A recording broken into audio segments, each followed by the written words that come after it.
During the 1990s and early 2000s, this was a really interesting time. So the 80s and 90s, like that time frame, is considered the real golden age of animation. Because like the golden age of animation is technically Disney, Snow White, and also like Little Nemo's Adventures in Slumberland, like the original animated sketches and all that kind of stuff. But that's really not the golden age of animation. The golden age of animation happened in the 1980s when they repealed the law that allowed company to advertise to children. And what that did was that ended up creating this insane marketing scenario where companies were actually making cartoons, toys, and comics at the same time to convince kids to spend their money on their toys. And it was really a time that no one really experienced before. It's gone now because they realized their problems and they reenacted some new laws. But during the time frame, it really led to some interesting things. So of course we had stuff like Ninja Turtles, Thundercats, like GI Joe. All this stuff came out of that. But during the late '80s, when the Famicom came along, the original Nintendo, they tried to start advertising to American and Western children the same way. And this led to like Nintendo making partnerships and creating Donkey Kong Country, which was the first 3D show that involved what's the word I'm looking for? It's the bodysuits with the little dots. It's the first show that's ever done that, and it's actually in the Guinness World Records. But Nintendo struck a deal to advertise to children their game using an animated cartoon. Now the cartoon is great. Don't get me wrong. I would always encourage people to watch the cartoon. It is hysterical. But that's what the true purpose of the game was to advertise Donkey Kong Country, the video game. And it's the same thing with this. Mega Man. Mega Man, the cartoon, was to advertise Mega Man, the video game by Capcom. And Japanese companies saw the potential in American audiences by doing that.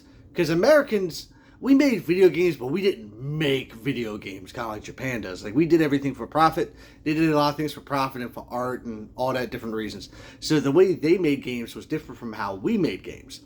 But the issue was that a lot of their games weren't as successful in the West for various reasons. So, like, Mega Man wasn't successful at first because bad box art and all that kind of stuff. Same thing with Final Fantasy. Final Fantasy wasn't successful at first because Americans didn't like to read.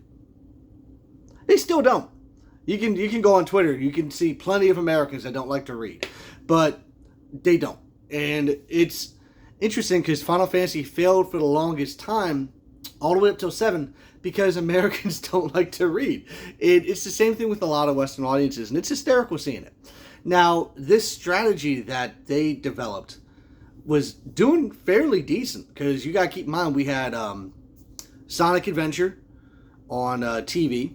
We had Sonic Saturday Morning cartoon, which is Sonic Adventure also, I guess. No, it's called Sonic the Hedgehog. And then you had the Super Mario show. You also had Mega Man. You had Donkey Kong.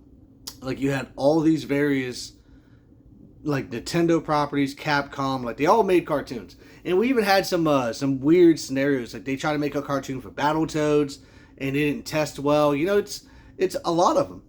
It's a lot of them. Now, this can also be vice versa.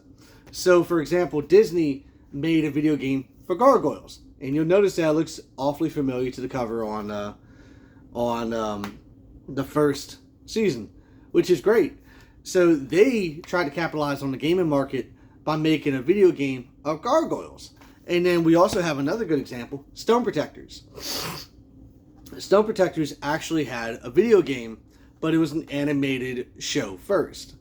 So the way Japan was doing it was Japan was making the video games and then they were making the animation, whereas the West was making the animation and then the video games. So this marketing strategy kind of sort of worked for the most part. Now, it worked well for Japan's end, so a lot of their games end up being very successful over here, but it didn't work well too much the other way. So a lot of the games that we made for stuff like this, like Stone Protectors, King Arthur, Knights of Justice, like all that kind of stuff. Those games are pretty rare. And it's mainly because by the time their games came out, these fan bases moved on to a different thing. So it's really interesting seeing the differences between the two and how the same strategy worked but didn't work in reverse. But it was the exact same thing. They were just trying to capitalize on kids by using animation. And sometimes the animation was really good. Sometimes it was subpar. Like the Super Mario show. It wasn't really that good, but it was a decent show kind of stuff. So if you watched a cartoon growing up and it was based on the video game, leave a comment, because I would definitely want to know what caught your eye as a child that these corporations were advertising to you and you didn't realize what it was. Me personally, Battletoads was something I would have loved to have in a cartoon, because I used to watch that religiously, just like I watched Double Dragon. Double Dragon came out as a game way before a cartoon, and then the cartoon was completely different from the game. Completely different. And then the movie threw a monkey wrench in, and everything was different from that point on. So definitely let me know. Let me know what you watched, and don't forget to like and subscribe, and I appreciate it.